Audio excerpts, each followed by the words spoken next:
Behind the golden facade of wisdom and divine favor lay a king whose appetites would ultimately consume both his soul and his kingdom. King Solomon, celebrated throughout history as the wisest ruler who ever lived, harbored secrets that ancient scribes dared only whisper about in the shadows of Jerusalem's corridors. The man who built the magnificent temple to honor God would eventually transform his own palace into something far more troubling, a monument to unchecked desire and political manipulation disguised as matrimony. Tonight, we pull back the veil of history to reveal the shocking truth about a ruler whose legacy has been sanitized by centuries of religious tradition, but whose actual behavior represents one of the most systematic examples of sexual exploitation and human trafficking in recorded history. The biblical account itself provides the most damning evidence: 700 wives of royal birth and 300 concubines, 1,000 women. To comprehend the sheer magnitude of this number, consider that modern research suggests the average person can maintain meaningful relationships with no more than 150 individuals. Solomon claimed intimate relationships with nearly 7 times that number, treating human beings as collectible objects in a grotesque parody of matrimony. But these weren't random acquisitions. They represented a calculated system of sexual colonialism that spanned the ancient world and consumed resources on a scale that defies modern comprehension. To understand the true horror of Solomon's excesses, we must first grasp the impossible mathematics of his claimed relationships. If Solomon had spent 1 hour with each of his wives and concubines in rotation, visiting a different woman each day, it would take him nearly 3 years to complete a single cycle. This means that most of these women would see their supposed husband only once every 1,000 days, hardly the intimate relationships that marriage implies. The reality was even worse. Historical records suggest that Solomon had clear favorites among his collection, meaning that hundreds of women might go years without any contact with the man who claimed ownership over their bodies and lives. The logistics alone of maintaining such a vast harem reveal the systematic nature of Solomon's obsessions. Each woman required housing, clothing, food, servants, and security. Ancient Mesopotamian records describe the Jerusalem palace as consuming more resources than entire kingdoms, with caravans arriving daily, carrying silk from China, spices from India, gold from Ophir, and precious stones from distant lands, all to adorn and maintain Solomon's collection of wives and concubines. The economic burden was staggering. Feeding 1,000 women of royal and noble birth, along with their servants and attendants, required the agricultural output of hundreds of villages.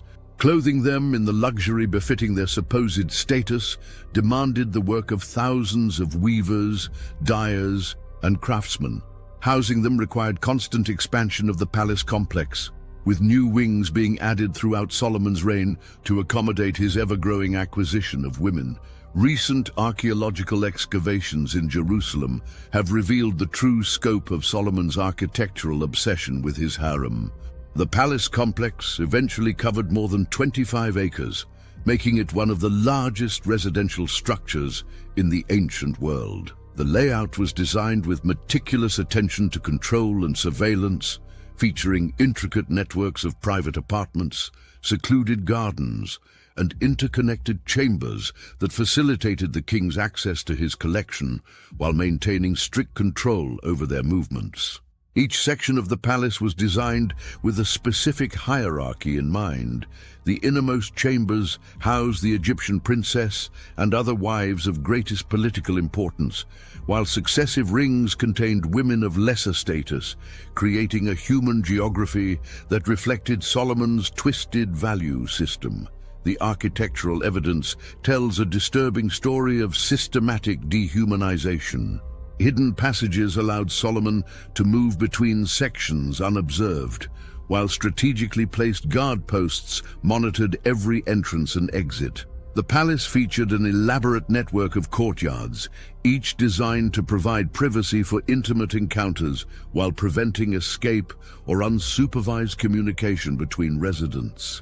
Windows were positioned to prevent outside observation while allowing internal surveillance, creating what modern psychologists would recognize as a sophisticated system of psychological control and manipulation. The very stones of Jerusalem bear witness to a king who treated human beings as objects in a collection designed for his personal gratification. The scale of human trafficking involved in maintaining Solomon's harem was breathtaking even by ancient standards. His agents operated throughout the known world, from the kingdoms of Nubia in the south to the Hittite territories in the north, from the coastal cities of Phoenicia to the nomadic tribes beyond the Jordan River. These weren't diplomatic marriages in any traditional sense. They were systematic acquisitions that treated women as exotic prizes to be collected and displayed. Intelligence networks that should have served national security interests were instead devoted to identifying and acquiring beautiful women for the king's pleasure, representing a fundamental corruption of governmental resources and priorities. The methods used to obtain women for Solomon's harem reveal the systematic nature of his sexual exploitation. Trade agreements with distant kingdoms often included clauses requiring the provision of beautiful young women as part of tribute arrangements, while military campaigns were sometimes conducted specifically to capture attractive women for the king's pleasure. Merchants traveling to Jerusalem were expected to bring reports of beautiful women they had encountered in distant lands, with detailed descriptions that would help Solomon's agents locate and acquire them. The king's representatives would arrive at the homes of targeted families with offers that were impossible to refuse, combinations of threats and bribes that made resistance futile. Contemporary accounts from various ancient civilizations describe the terror that Solomon's reputation inspired in families with beautiful daughters. Parents would go to extraordinary lengths to hide their daughters from Solomon's scouts, sometimes sending them to remote locations or arranging hasty marriages to local men in desperate attempts to protect them from the Hebrew king's insatiable appetite. Some families even resorted to deliberately scarring their daughters or forcing them to adopt disguises that would make them less attractive to the king's agents. The psychological impact of living under the constant threat of having daughters torn away for a foreign king's pleasure created trauma that affected entire generations across the ancient Near East. The transportation of these women to Jerusalem was itself a form of cultural destruction that deserves closer examination. Caravans carrying newly acquired wives and concubines would travel for weeks or months, during which time the women were subjected to a process of psychological conditioning designed to break their connections to their former lives. They were forbidden to speak their native languages, forced to abandon their traditional clothing and religious practices, and given new names that reflected their status as property rather than individuals. By the time they reached Jerusalem, many had already begun to lose their sense of identity, making them more compliant and less likely to resist their new circumstances. The diversity of Solomon's collection reveals the truly international scope of his sexual exploitation. Recent analysis of ancient DNA from burial sites around Jerusalem has revealed women originating from virtually every corner of the ancient world. Egyptian princesses lay buried alongside Nubian slaves, Phoenician merchants' daughters next to Babylonian nobles, and Hittite priestesses beside Arabian tribal leaders' wives. Each represented not just a personal tragedy, but the systematic destruction of family bonds and cultural traditions across dozens of civilizations. Solomon's harem had become a graveyard of broken dreams and shattered lives, where the daughters of kings and peasants alike were reduced to objects in one man's grotesque collection. The administrative systems required to manage such a vast collection of human beings reveals the bureaucratic horror that underlays Solomon's excesses. Ancient tablets found in palace archives contain detailed records about each woman, her origin, her family connections, her political value, her physical characteristics, her sexual preferences, her reproductive history, her health status, and her current position within the harem hierarchy. These records treated human beings like inventory in a warehouse, reducing complex individuals to lists of attributes and capabilities that served the king's various needs and desires. The clerks who maintained these records had essentially become accountants of human misery, tracking the systematic degradation of 1,000 lives with the same attention to detail that might be given to managing livestock. The daily routine within the harem reveals the dehumanizing nature of Solomon's system in excruciating detail. Ancient records describe elaborate rituals of preparation and presentation that consumed the entire existence of harem residents. Women would wake before dawn to begin hours of bathing, perfuming, hairstyling, and makeup application, all in preparation for the possibility of being selected for the king's attention. Those chosen would be brought to Solomon's chambers for brief encounters that were entirely focused on his pleasure, with no consideration for their own needs or desires. Those not chosen would return to their chambers to await another opportunity, their entire existence reduced to the hope of momentary notice from their captor. The psychological warfare employed within Solomon's harem was sophisticated and brutal, designed to prevent unity among the captive women while maintaining their dependence on the king's favor. The palace's design facilitated this manipulation, with apartments positioned to encourage jealousy and prevent meaningful relationships between residents. Women who might have been allies in their desperate circumstances were instead forced to compete against each other for basic necessities and privileges, creating an atmosphere of constant tension and mistrust that served Solomon's interests by preventing organized resistance or escape attempts. The selection process for intimate encounters reveals the systematic objectification that characterized Solomon's approach to human relationships. The king maintained detailed preferences about physical appearance, sexual skills, and emotional responsiveness, with women being evaluated and categorized based on their ability to satisfy his various desires. Those who pleased him might receive better quarters, finer clothing, or additional privileges, while those who disappointed him could find themselves relegated to increasingly marginal positions within the harem hierarchy. This system of arbitrary rewards and punishments kept all residents in a state of constant anxiety, never knowing whether their next encounter might elevate their status or destroy their remaining hope for decent treatment. The breeding practices within Solomon's harem reveal another disturbing aspect of his systematic approach to human exploitation. The king deliberately controlled reproduction among his wives and concubines, selecting certain women for childbearing based on their political connections, physical attractiveness, or perceived genetic advantages, while preventing others from having children entirely. Women chosen for breeding were subjected to medical examinations, dietary restrictions, and exercise regimens designed to optimize their fertility, while those deemed unsuitable for reproduction were given substances to prevent pregnancy. This eugenic approach to human reproduction treated women as breeding stock rather than individuals, with their value determined entirely by their ability to produce offspring who might serve Solomon's political or personal interests. The children born within this system faced their own unique traumas that would affect them throughout their lives. Sons who might pose a threat to Solomon's chosen successor were often removed from their mothers immediately after birth and sent to distant locations where they could be monitored and controlled. Daughters were evaluated from infancy for their potential future use in diplomatic marriages or, in some disturbing cases, their father's personal pleasure.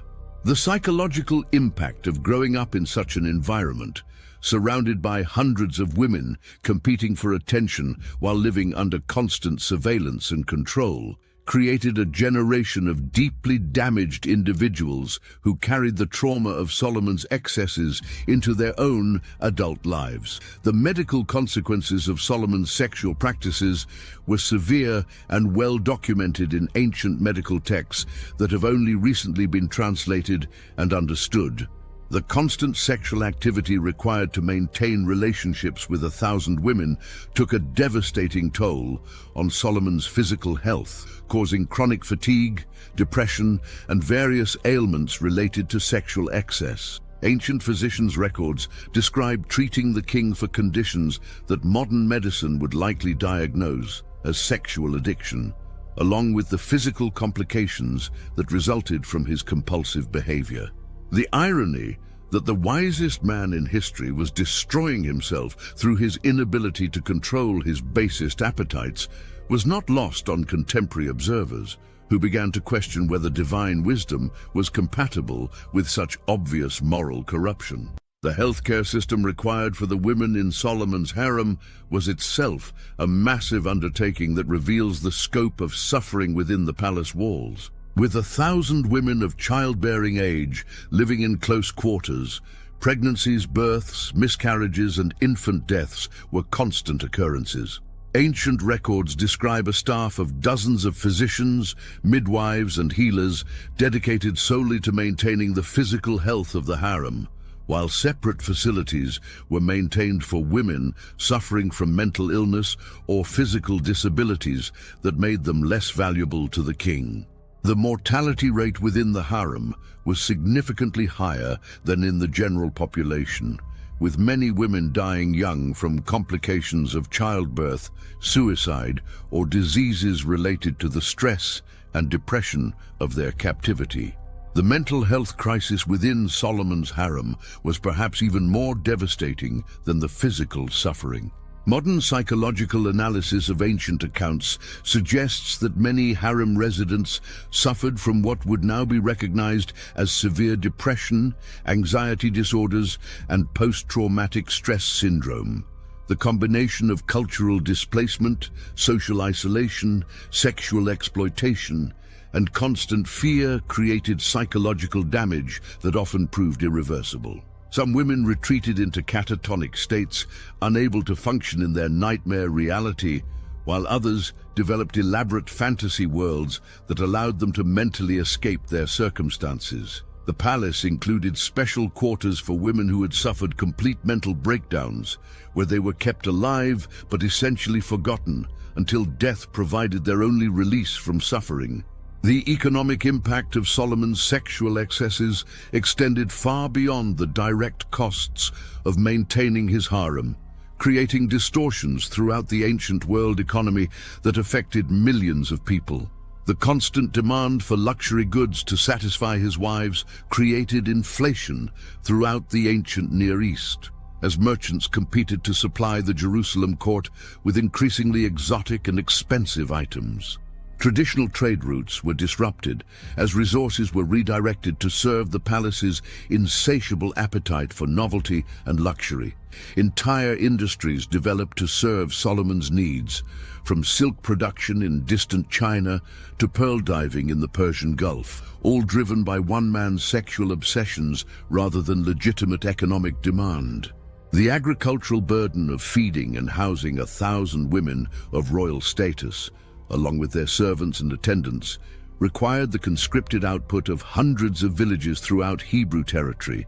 Farmers found themselves forced to provide increasingly large portions of their harvest to support the palace, while their own families went hungry during years of poor crops.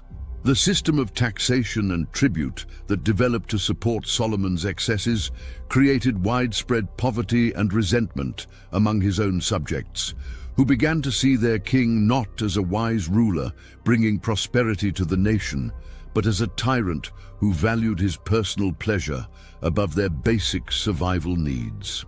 The international implications of Solomon's harem system were equally far-reaching and destructive, creating new forms of diplomatic tension and military conflict throughout the region.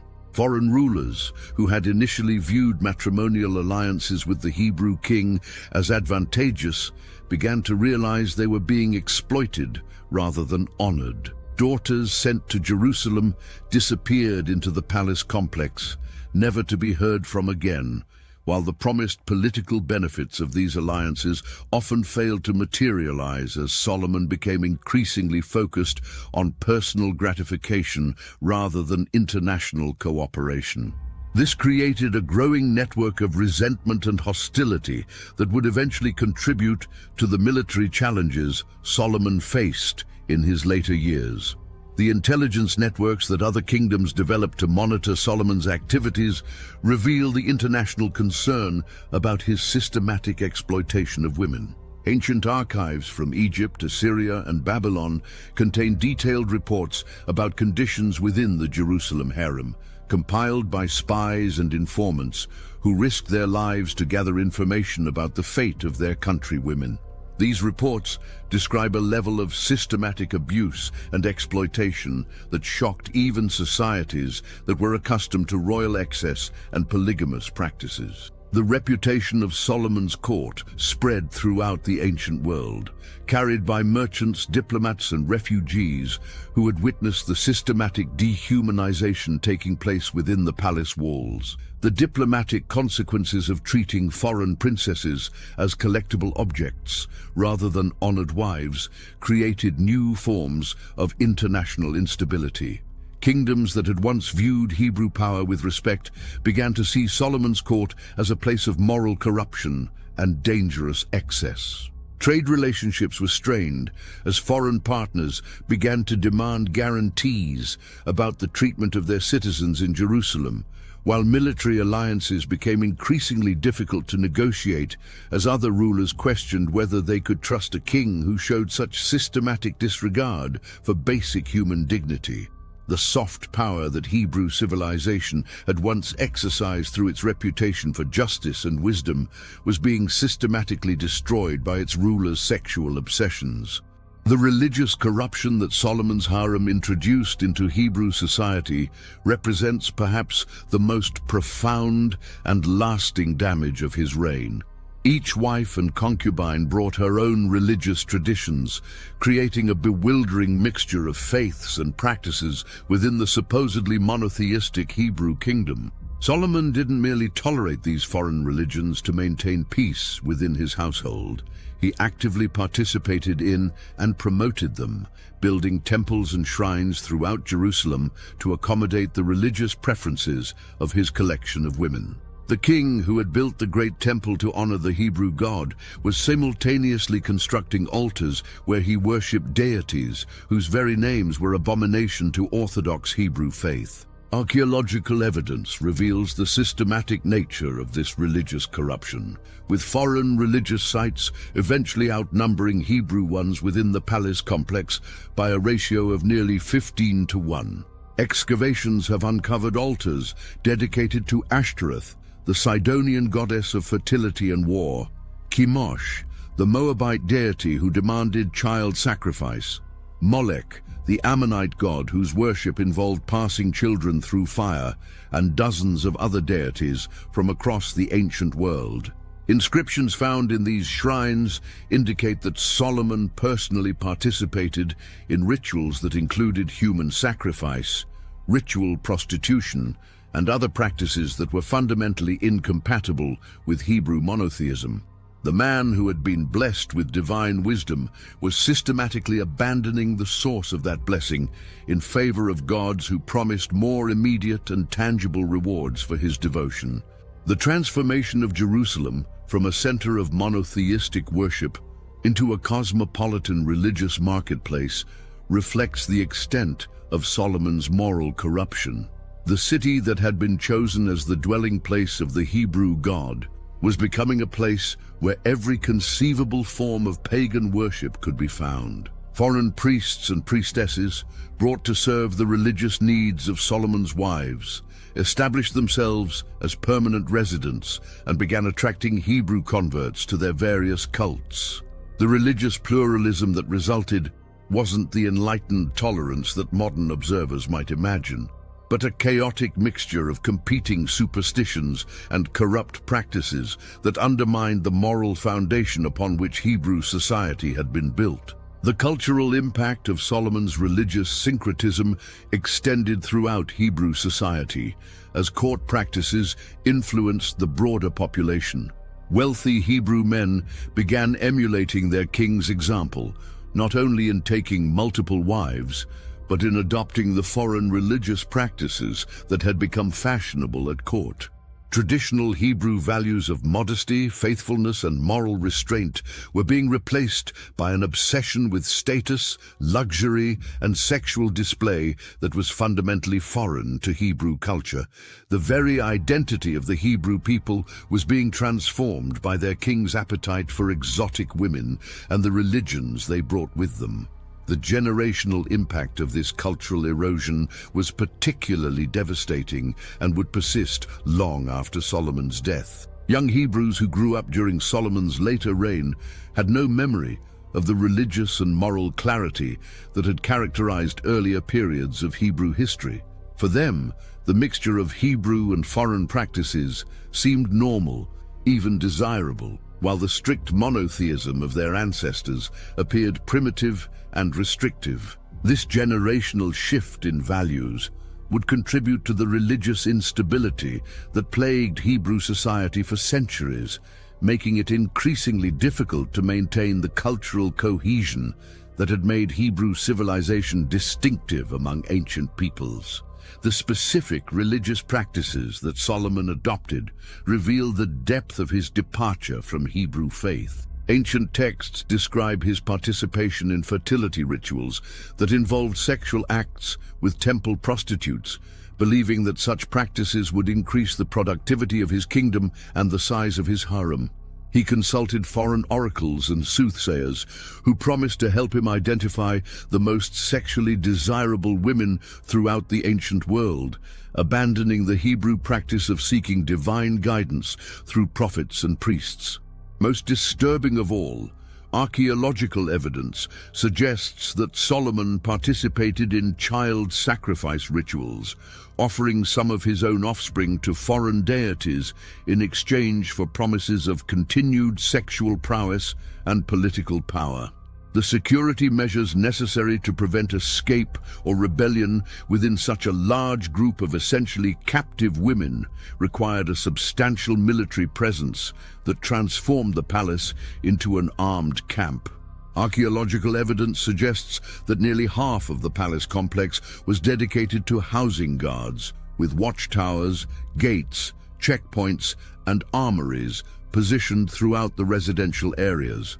The presence of so many armed men within what was supposed to be a domestic space created an atmosphere of constant tension and fear that contributed to the psychological trauma experienced by many harem residents.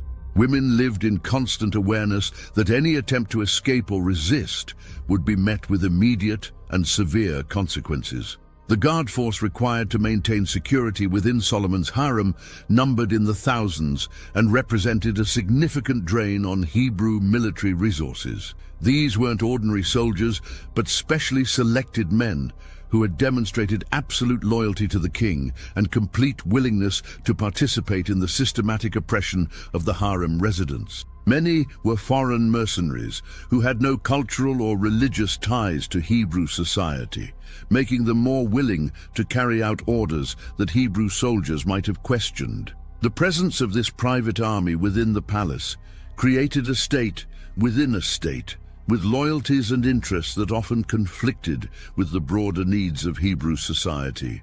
The intelligence network required to monitor the activities and loyalties of 1,000 women from dozens of different cultures and political backgrounds was itself a massive undertaking that consumed enormous resources. Solomon employed spies and informants among the harem residents, creating an atmosphere of suspicion and mistrust that prevented the formation of alliances or resistance movements. Women were encouraged to report on each other's activities, with rewards offered for information about escape attempts, political conspiracies, or religious activities that might threaten Hebrew interests. This system of mutual surveillance ensured that even the most intimate relationships within the harem were contaminated by fear and suspicion. The communication controls imposed within the harem reveal the systematic effort to isolate residents from the outside world and prevent them from maintaining connections to their former lives. Letters to family members were censored or destroyed entirely, while incoming correspondence was filtered to remove any information that might encourage resistance or escape attempts. The palace maintained translators and interpreters who monitored conversations in foreign languages, ensuring that even private discussions between women from the same culture were subject to surveillance and control. This linguistic isolation was particularly cruel for women who shared no common language with their fellow prisoners, leaving them completely alone in their suffering. The legal framework that governed life within Solomon's harem reveals the systematic denial of basic human rights that characterized his system.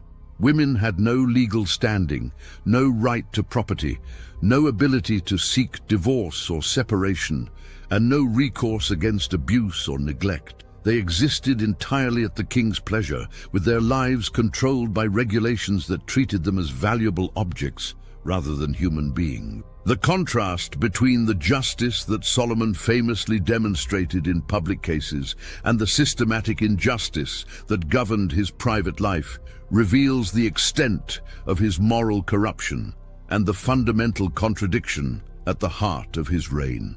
The educational system within the harem reflects Solomon's view of women as objects to be shaped according to his preferences rather than individuals with inherent value and dignity.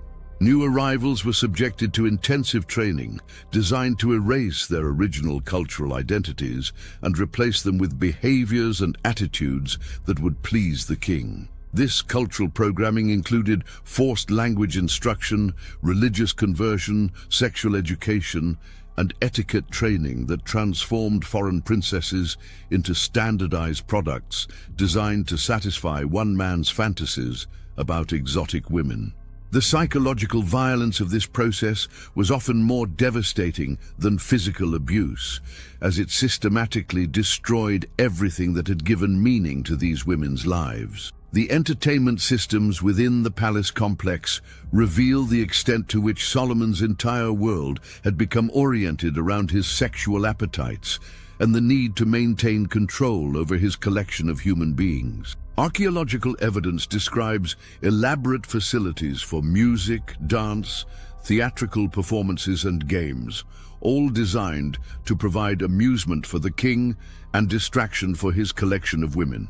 However, these entertainments were entirely one-sided, existing solely to please Solomon, while providing no genuine enjoyment or fulfillment for the women involved. The palace had become a kind of elaborate prison, where the inmates were required to perform happiness and contentment for their captors' pleasure, while hiding their true feelings of despair and desperation. The waste and extravagance associated with maintaining Solomon's harem were legendary even in the ancient world, which was known for its acceptance of royal excess and conspicuous consumption. Contemporary accounts describe banquets where more food was discarded than most villages consumed in a year, clothing that was worn once and then destroyed to prevent it from being worn by anyone else, and jewelry that was created for single occasions and then forgotten in storage rooms.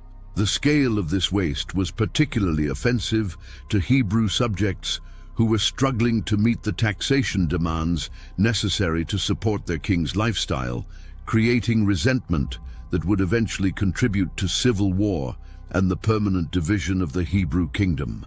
The international trade in luxury goods that developed to supply Solomon's harem created new forms of exploitation throughout the ancient world.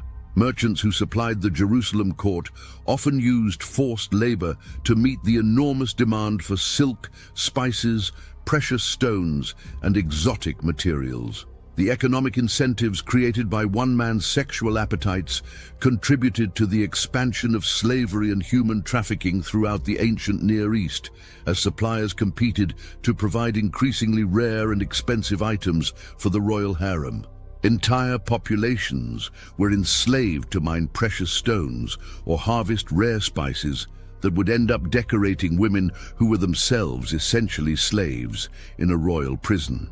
The technological innovations developed to support Solomon's harem reveal the extent of resources and human ingenuity that were devoted to his sexual obsessions rather than projects that might have benefited Hebrew society. Engineers designed sophisticated ventilation systems to provide comfort for residents in the palace's inner chambers, while architects developed new construction techniques to create the private spaces and secret passages that facilitated the king's movements between different sections of his collection. Water management systems were created to supply the enormous quantities needed for the elaborate bathing rituals that were part of daily life in the harem, while heating systems were developed to maintain comfortable temperatures year-round in the extensive residential areas. The record-keeping systems developed to manage Solomon's harem represent an early example of systematic data collection about human beings for the purpose of exploitation and control. Palace scribes maintained detailed files on each resident that tracked not only basic information like origin and family connections, but intimate details about sexual preferences, emotional vulnerabilities, and psychological weaknesses that could be exploited to maintain compliance. These records were regularly updated based on reports from guards, servants, and other harem residents, creating a comprehensive database of human misery that served the king's desire to maximize his control over every aspect of his collection's existence. The maintenance and storage systems required to preserve the vast quantities of clothing, jewelry, cosmetics, and other luxury goods associated with Solomon's harem represented a massive logistical undertaking. Ancient inventories describe warehouses filled with thousands of gowns, tens of thousands of pieces of jewelry, and countless containers of perfumes and cosmetics from every corner of the ancient world. The management of these materials required an army of servants and specialists who spent their entire careers maintaining the material props needed for Solomon's elaborate fantasy of sexual abundance. The resources devoted to these storage and maintenance systems could have funded public works projects that would have improved life for thousands of Hebrew citizens. As Solomon's reign progressed into its final decades, the contradictions and tensions created by his harem system began to generate increasingly serious challenges to his authority and the stability of his kingdom. The enormous economic burden of maintaining 1,000 women in royal luxury was bankrupting the Hebrew treasury, forcing the implementation of increasingly oppressive taxation policies that created widespread resentment among the population. The king, who had once brought prosperity to his people through wise trade policies, was now bleeding the kingdom dry to satisfy his personal obsessions, creating economic hardship that affected every level of Hebrew society. The international alliance system that Solomon had built through his matrimonial connections was beginning to crumble as foreign rulers realized they were being exploited rather than honored. Kings who had sent daughters to Jerusalem as gestures of friendship and alliance were discovering that these women had essentially disappeared into a system that treated them as objects rather than diplomatic partners. The trust and respect that Hebrew civilization had once enjoyed throughout the ancient world was being systematically destroyed by Solomon's treatment of foreign women, creating new enemies and eliminating old allies at an alarming rate. The religious corruption that had been introduced through Solomon's harem was beginning to affect not just the royal court, but Hebrew society as a whole. The foreign temples and shrines that had been built to accommodate his wives' religious preferences were attracting increasing numbers of Hebrew converts who found the exotic rituals and promises of material reward more appealing than the demanding moral standards of traditional Hebrew monotheism. The religious foundation upon which Hebrew civilization had been built was being systematically undermined by practices that Orthodox Hebrew leaders considered abominable but lacked the political power to eliminate. The physical and mental health consequences of maintaining sexual relationships with 1,000 women had taken a devastating toll on Solomon himself by his final years. Contemporary accounts describe a king who had become increasingly erratic, paranoid, and unable to focus on the basic tasks of governance. His obsession with acquiring and maintaining his collection of women had consumed so much of his attention and energy that he had lost touch with the needs and concerns of his people, becoming isolated within his palace complex while his kingdom slowly deteriorated around him. The wise ruler, who had once been capable of making decisions that benefited millions of people, had become a slave to appetites that served no one but himself. The succession crisis that developed as Solomon aged reveals another devastating consequence of his harem system. With hundreds of potential heirs from dozens of different mothers, each with their own political connections and religious loyalties, the question of legitimate succession became impossibly complex. The system that was supposed to strengthen Hebrew power through international alliances had instead created a chaotic mixture of competing interests that made stable governance extremely difficult. Foreign mothers actively worked to promote their own sons' claims to the throne, often in collaboration with their countries of origin, creating the potential for foreign interference in Hebrew domestic affairs. The palace culture that had developed around Solomon's harem had become so corrupt and isolated from normal Hebrew society that it was essentially functioning as a separate kingdom with its own laws, customs, and loyalties. The thousands of people employed to maintain the harem system, guards, servants, administrators, physicians, and entertainers, had become dependent on the continuation of Solomon's excesses for their livelihoods, creating a powerful interest group that would resist any attempts at reform. The corruption had become so institutionalized that it would persist long after Solomon's death, influencing Hebrew politics and culture for generations to come. The military consequences of devoting so many resources to maintaining Solomon's harem began to manifest as the kingdom faced increasing external threats.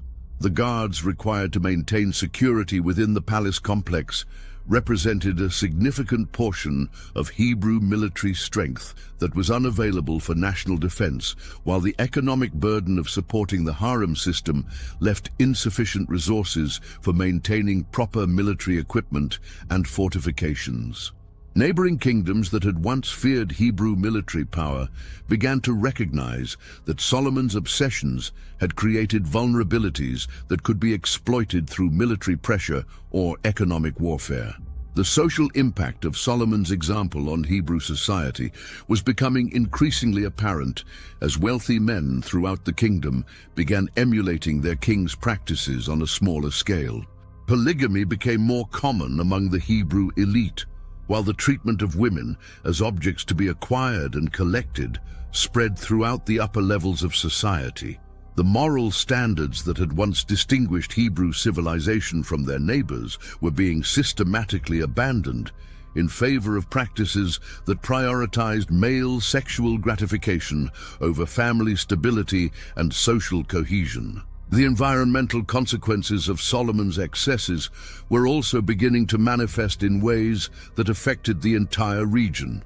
The constant demand for exotic materials to decorate and maintain his harem had led to the over-exploitation of natural resources throughout the ancient Near East. Forests were being cleared to provide wood for construction and fuel for the massive palace complex, while mines were being worked to exhaustion to provide the precious metals and stones demanded by Solomon's collection.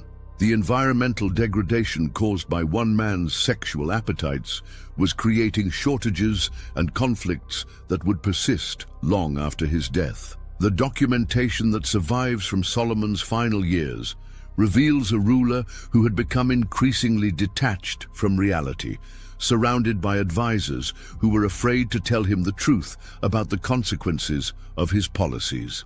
The palace had become an echo chamber where Solomon's worst impulses were reinforced rather than challenged, while accurate information about conditions outside the palace walls was filtered or suppressed to avoid disturbing the king's fantasies.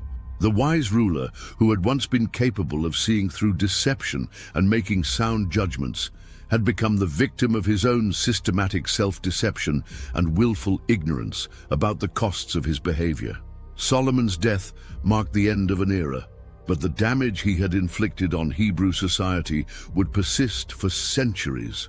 His son Rehoboam inherited not only a kingdom, but a system of government that had been fundamentally corrupted by his father's excesses. The new king faced immediate rebellion from subjects who had grown weary of supporting a royal lifestyle that seemed to serve no purpose beyond satisfying one man's appetites. The economic burden, cultural corruption, and international resentment created by Solomon's harem system would contribute to challenges that would ultimately destroy the unified Hebrew kingdom and scatter its people throughout the ancient world. The archaeological evidence from Jerusalem following Solomon's death reveals a city in decline, with many sections of the palace complex abandoned or converted to other uses as the Hebrew monarchy struggled to afford the maintenance costs of their predecessors' excesses. The foreign temples and shrines that Solomon had built continued to operate, serving as centers for religious practices that Orthodox Hebrew leaders found abhorrent but lacked the political power to eliminate. The cultural and religious corruption that Solomon had introduced proved far more persistent than his political achievements, influencing Hebrew society long after the memory of his supposed wisdom had faded. The historical assessment of Solomon's reign reveals a tragic transformation from wise ruler to corrupt tyrant, driven by appetites that ultimately consumed not only himself, but the civilization he was supposed to protect and strengthen. The king who had begun with a prayer for wisdom ended as a slave to desires that made him incapable of governing justly or maintaining the moral authority necessary for effective leadership. His 1,000 wives and concubines stand not as evidence of his power and success, but as monuments to the human cost of treating people as objects and the inevitable consequences of unchecked appetite and unrestrained power. The lessons of Solomon's reign remain relevant today, reminding us that no amount of intelligence, wealth, or political skill can compensate for the systematic abandonment of basic human dignity and moral restraint. The man who had everything ultimately lost what mattered most: the trust of his people, the respect of his neighbors, and the approval of the God who had blessed him with unprecedented gifts. His legacy serves as a warning that the greatest external achievements mean nothing when they are built upon the systematic exploitation and dehumanization of other human beings. The story of Solomon's 1,000 wives and concubines is ultimately not just about ancient history, but about the timeless human tendency to treat other people as objects for our own gratification, rather than as individuals deserving of respect and dignity. The systematic nature of Solomon's exploitation, the bureaucratic machinery he created to maintain it, and the cultural damage it inflicted on his society reveal patterns that persist in various forms throughout human history. The greatest king in Hebrew history became its most cautionary tale, demonstrating that wisdom without morality is merely cleverness. Power without justice becomes tyranny, and desire without restraint inevitably leads to the destruction of everything we claim to value most.